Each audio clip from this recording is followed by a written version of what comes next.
Good afternoon. Good afternoon. We're here to, oh my gosh, wow. Take two. We're live. So we're here to talk about POCD today. Yeah. Yeah. Pedophilia-themed OCD. Yeah, I thought it might be helpful to start by talking about, because obviously, like, this is a form of harm OCD. It's not like but why it's important that we pay this particular theme within harm OCD special attention. I don't know if you want to share your thoughts on that, but I think it's probably worth mentioning. Yeah, I think the obvious piece here is just the stigma, right, around that, is that this is one where people have a lot of shame, and they're certainly not going to talk about it as much as, say, somebody with relationship-themed OCD, whereas that's like a table topic. It's like, well, you're talking about your partner and other people chime in versus somebody who's like, wow, I felt my groin react to something while my niece was sitting on my lap. And are we going to talk about that out loud? It's Probably not. probably not, but if, they eventually, sometimes that happens though, but regardless, right? Totally. It's the stigma around it. And these folks tend to, I would assume anecdotally, is that they have a harder time getting to treatment because they don't talk about Yeah. Yeah. I've thought that often. I don't know that there are any studies out there about what, like, the lag between onset and treatment for people with more taboo themes like this. But I can't imagine, especially given that there's a huge lag there anyway for OCD more generally. I can't imagine that people with this particular subtype fare better in that realm. That 14 to 17 year statistic Yes. is, yeah. And I So, think too, if they're sitting in like the traditional psychodynamic room and somebody with even just harm obsessions, like what if I hurt the baby or drop the baby or stab the baby, or what if I'm with the wrong partner, or what if I'm, you know, identifying incorrectly with my sexual orientation, is yeah. that those folks, I think the therapist will tend to recognize, oh, sometimes I don't want to give them too much credit because it doesn't always go that way. But No. a client may not share the POCD whatsoever because what if they report me? Same with like suicidal stuff. I think that can be. Yeah, absolutely. I actually think that's a really important point to bring up, is that at the beginning of therapy, all of us therapists talk about informed consent. And part of that involves discussing the times when we're going to not maintain confidentiality. Yeah. And without going into too fine a detail around it, if you're going into treatment and you have this particular subtype, you might be really scared to share, specifically because of the We're fact that, verbally saying it. It's in right, documented paperwork that you it's sign. very official. It's like, if there is any sort of indicator that you could be a threat to it, or that you've harmed a child, then we are by law required to report that. Now, I always, and I'm sure you do too, like, say, look, I understand that there's a difference between intrusive thoughts on the Yes. one hand and facts or things that you're reporting that are true. Um so yeah, I think Yeah, that's it's kind of part of the assessment piece, like the initial assessment too, right? Like if we're identifying suicidal ideation, is like, hey, this is the difference between an intrusive thought and, yes. Right, because it's not yes, explaining the difference between those two is very important. And I was going to say something else though about uh, the idea that if you're not working with an OCD specialist and you have these thoughts, you're going to be very wary of sharing them specifically, because they're probably not going to give that little disclaimer of like, I'm not concerned about intrusive thoughts. Or if you tell me, hey, I've had this thought that maybe an image in my mind is a memory of me assaulting a child, right? Like that within the context of therapy that's not OCD specialized, somebody could take that the wrong way. And I think a lot of people are afraid that that could happen, Yep. understandably. Yeah. Yep. So what do these obsessions typically sound like? Let's start there, I guess. Yeah. Well, I suppose within that, looking at the triggers too, and some of I want to acknowledge that there are a lot of mental triggers with this theme. And so, or like internal triggers. And Kelley just mentioned one a few minutes ago, like a groinal response. Mhm. And so a lot of people with this theme are triggered by the fact that, oh my gosh, I felt something in my groin. What does that mean? And from there, the obsession, like the thought is, what if it means that I'm a pedophile? What if it means that Mhm. I'm attracted to a child? And from there, of course, we see people spending a lot of time trying to figure out the meaning of those thoughts. But um, obviously, there are lots of different variants on that, like main thought, that sort of central concern, that one could be a pedophile. How, like, yeah, Yeah.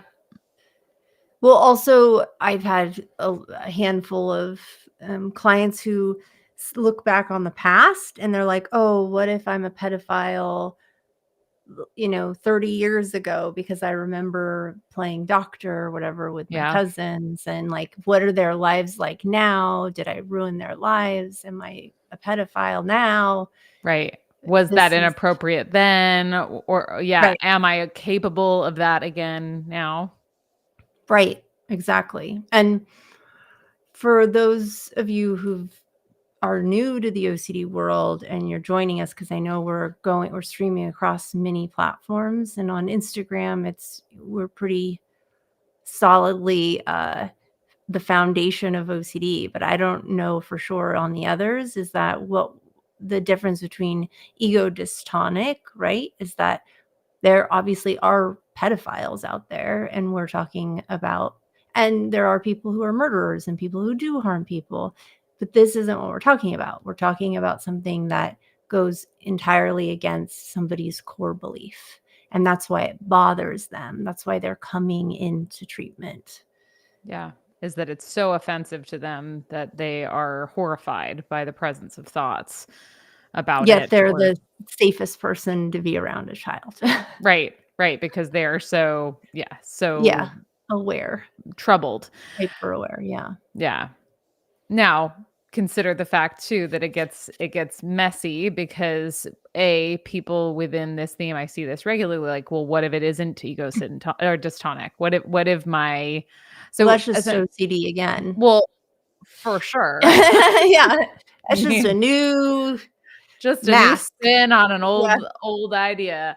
But I just want to point that out, because I think a lot of education out there is really puts forward this idea of like, okay, it's ego dystonic versus ego syntonic, which it's such an important concept, but understanding that that's not enough. Having a Yeah, no, I'm rational glad you said that. Yeah, for sure. because the rational understanding of that will go out the window as soon as you recognize the doubt of, but like this little Yeah. voice in your head that's like, Well, how do yeah, I know exactly. that it's How against mhm. What if Mhm. it secretly is what I want? What if I don't even know it, right? So, Yeah, um this message is mostly for people who don't have yeah, OCD. yes, absolutely. No, but it's an important message to share with folks, Yeah. and also understanding that it's not like, it's not No. sufficient. It's not gonna stop there. No, no, no. Yeah. So, yeah, so I guess within this, we've talked about, you know, childhood memories and that being a trigger for these obsessions. or groinal responses. We might, somebody might experience an image. I guess, again, that's why I think that the internal triggers are so important in this realm, because an image can pop in from anywhere and just be like, uh-oh, like, Yeah. why did I just imagine that? And I think I want to normalize too that you can see where this would come up for people quite frequently in the postpartum period, Mhm. because, for They're any of you parents, breastfeeding, they're yeah. yeah, breastfeeding, diaper changing, giving baths, and, like, you're kind of confronted a lot with a child's genitalia, and Yep. also, like, that is potentially very triggering in terms of, like, you have that image in your mind. It's like, it's Right, and if you're scared of it, right. Yeah. Yeah. And that's if you where respond to it, I should say, if you respond to that in some that's way. yes. Yeah. Well, yeah, and if you're scared of it, the likelihood is that your initial response will be to respond Yeah, in that way without any sort of, like, "Whoa, what is that doing right, there?" Right? Um, right, yeah, and then in part 2, we'll talk about compulsions, but ultimately that leads to the person avoiding the thing they deeply value, yeah, so, yeah. yeah, and it's really hard because, if you're super scared of this and you don't know any better, you will avoid, and then you're gonna miss out potentially for these new parents that we're, acknowledging might be triggered, lose out on time, precious time with a brand new person that you love. Yeah, Um, so yeah, in addition to images, right? And that we're kind of looking at the fact that there can be external or internal triggers with images, right? If you're a new parent, or let's say you work in childcare, right? And you are changing diapers or or giving you're a baths, teacher, you're a teacher. Yeah, like, there right? are all sorts of instances in which um you might be triggered. And I guess maybe within the realm of teachers as well, just talking about that, if you're out at the grocery store or you're at Target, or, whatever analogous store in different countries, that there are kids aisles with toys and such that are really scary for people with this theme. Yeah, good point. Yes, definitely. Yeah, because kids are everywhere. A lot of places anyway. Yeah, they sure are. Yeah. Um, They're underfoot, man. yeah. Um, I was gonna say something and I lost it, but Hmm, perhaps it will come back. I don't know. perhaps. Perhaps. Hopefully. What else do you see Okay. coming up frequently with this theme in terms of obsessions? I think that like with all OCD, and maybe this is too broad, but it always seems to come back to like identity, right? Mm, It's like, who am I? And the shame that comes with that is like, I am inherently bad with mm, this one in particular, right? Like every variety of OCD has its own caveats and considerations. And I would say with this one in particular, we have to definitely add a whole lot of self compassion mm, and work on shame. And really getting space from the thought, because people tend to really connect this one with I am bad. How come I chose this thought versus a different type of OCD? And then they might start comparing themselves to other people. Like, why didn't I worry about germs? Or why didn't I worry about XYZ? right. And there you go again. That must mean something about me and who I am. Yes. Yep. Um, no, and I think that this is a really important point to bring up, highlighting core fears and what's at the bottom Right. of OCD. And that's going to vary from person to person and even within themes. I've certainly worked with people who have this theme, who are worried that they might want that, and that as a result their lives would be ruined and they'd suffer forever, right? Yep. Versus, maybe I'll be bad, right? Like, and then, and or I'll, And my family will never look at me the same, or how can I be with my partner? right. Like, how will I ever have a child? All those Yeah. really fun, helpful thoughts. Yep. They're thoughts, They are right? And thoughts. Yes. this is the thing, it came back. I have to say it or it's gonna Do go it. away, and it's gone. Oh, no, I knew it was coming, man. I'm sorry. It happens to Ah. me all. Oh, okay, got it. So that, Okay. um, we don't always share certain topics with people in our lives around the content of our OCD. And this one in particular seems to have a lot more because of the shame, right? Is like, even though they're thoughts, they're just thoughts, the stigma around them, the taboo topic on it is very upsetting to people. And maybe there's certain cultures, certain subcultures, like your own family dynamic, that are going to be less responsive in a supportive way. Yeah. So a lot of psychoeducation can help in this regard of like bringing family members in and really explaining OCD in general. Yeah.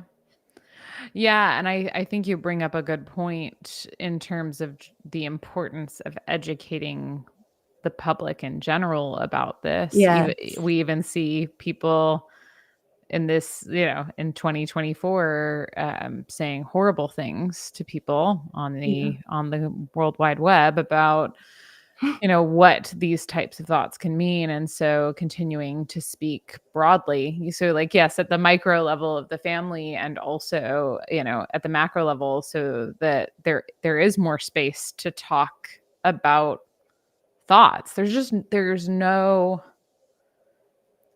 culturally, we don't have a mechanism for establishing that thoughts are not inherently important. I mean, I suppose we do. We have school, but it doesn't happen there.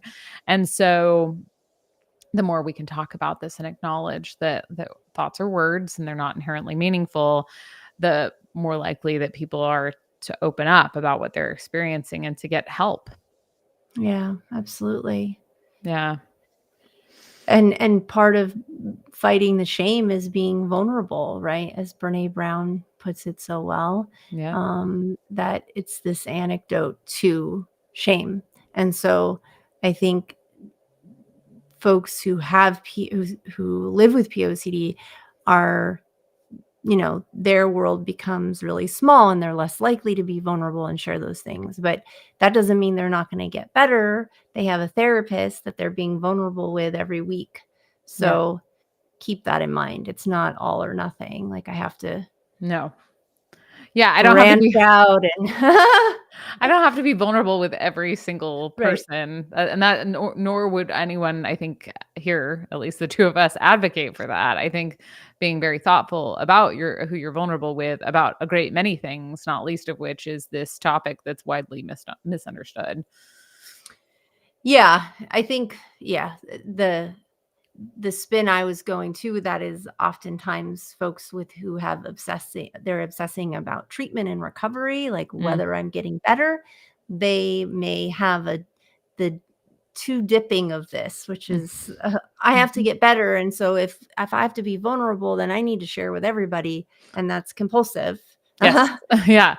absolutely. There's a middle ground here, Yeah. and on one side of things, and we see this with so many different subtypes, I would say Yes. much less with this one. Yeah. Yes. But, we do see people compulsively confessing as a way to get reassurance, like, For "I sure. I had this thought. Do you think it means something?" Right? Do you still love me? Do you Yeah, feel am I really bad? Do you think I would do that? Have you right, seen me do that? right.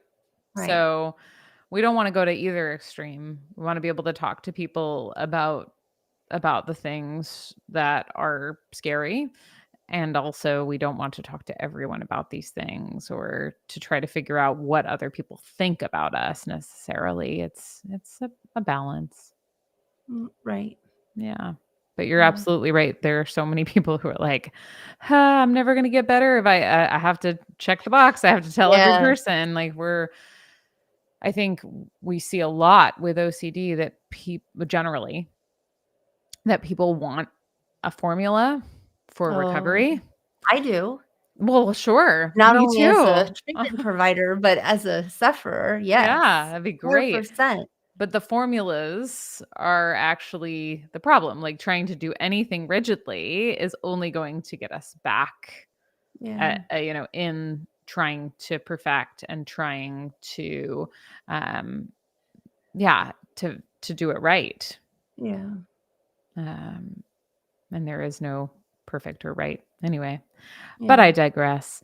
Um, so yeah, I think I'll also acknowledge that one of the external triggers we'll see is that if there's been any news around pedophilia, and this is probably true of themes more generally, like with sexual harassment and all of, like that, when yeah, those things school come up in the shooting, news, yeah, shootings, like that those themes tend to become, or related themes tend to become more common because people are just more aware of them, and then it's like, oh my gosh, but this could be me, or what if it were, and that kind of thing. absolutely. The phones start ringing a little more when there's a Yeah. big event. Yeah. And you think of, cases like all of um, the abuse within the Catholic Church, or some of the famous cases like Mary Kay Letourneau, and um, I'm trying to think. That's the only one that's coming to mind right now, but I know there are so many of There are, people. yeah, Yeah, that tends to be one of the reasons that people start to have these thoughts. Also, I think it's important that we recognize that there are gradations here too. I think it's oh, a yeah, nuanced thing, and so we look at things like hebephilia, right, which is like later adult, like attraction to people who are in their later adolescence, and we have to, I think, acknowledge that. yeah, they uh, have boobs, they have muscles, whatever it is, like, they become more adult looking. Right, and so, and there's a certain point when somebody who's 17 versus 18, and if you happen to find them attractive, you might not Right. know how old they are, and that ends up being a very big trigger for people. Is like, oh my gosh, but I found that person attractive. Does that mean something about me? And it's like, Well, let's well, take a poll yeah, on how many I mean, no, I know where you're going, uncertainty, but the reality is, like, let's be honest here, like, if I saw a person with in a bathing suit, I'd be like, "Oh, that's an attractive person. Let's right, do a poll on the street. Do you think this person's attractive?" right, I and always say that because they're just you can see more of their body, and we're talking about right? that is accurate. Bathing suits do tend to show more of your Yeah, body. right, No, it's so spot on. I think that understanding, and even if you're not sexually attracted toward them, so like, right, it's sort right, of uh, understanding that I can look at many different people regardless of my degree of attraction toward them and say like, oh, they are, good looking, right? Like right. they are handsome, they are pretty, they're beautiful, whatever. So, yeah, Yeah, it's but oftentimes people with this subtype are like, "Ooh, like yeah, why definitely. why am I attracted to that celebrity, and when did I start becoming attracted to that celebrity, and were they old enough? Was that Right. appropriate? What if I Oh, wasn't yeah. being appropriate?" kind of a thing. Even cartoons, I've heard, Mm, um, yeah, with clients saying like, "Oh, well, that anime character or this cartoon, I identified with, and they're young. Does that mean and I'm attracted to them, or right. Disney movie," or, it Yeah, can be brains, man. yeah, they're so elaborately They creative. are very elaborately creative. I would agree with that wholeheartedly. So obviously, we're not going to be able to hit upon every single way in which this might be made manifest because, Yeah. because of that, because the mind is too creative. Are there any standouts, do you think? Any things that you're like, ooh, I think we covered them. yeah, I'm really glad that you said what you said about like people avoiding having kids, even though that's something that's really important to them. That's one of the saddest things I think with this subtype, um, and even avoiding jobs or things that like Oh, wanting to yeah, be a like teacher. pediatrician or a Yeah, teacher or a yeah, yeah. So lots and lots of ways that this can negatively impact a person's life, even beyond the typical, the ruminating, the reassurance seeking, the checking, the all of it. right. So we will be back in 2 weeks Yeah, for to talk. part 2. Those we'll be talking Yes. about compulsions with this theme. And as always, feel free to reach out with questions at purelyocd@gmail.com, or you can use our website, purelyocd.com.